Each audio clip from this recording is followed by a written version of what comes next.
Tine sa teach. An gevrú bhí an. Bhí mé ag an disco. Bhí sé iontach fir sa teach.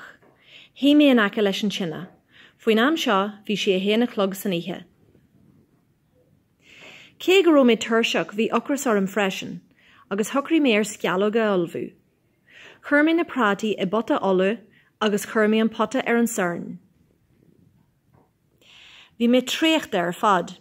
Hui mé a lí ar fá coppla nóméid nuair a bhí na scealóga ar an saorn, ach ar an drochar hit mé am a cholú. Hui an olas sa fata trí hinna. Gúisi me hismthóirí mé. Bhí deatach dú gacháit.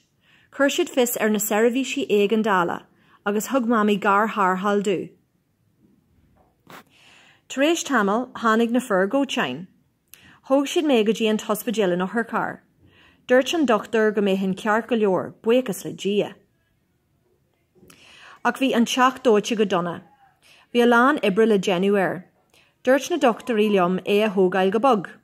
Caith mé coppla lás an hospidéal, ach bhí mé ceart go leor.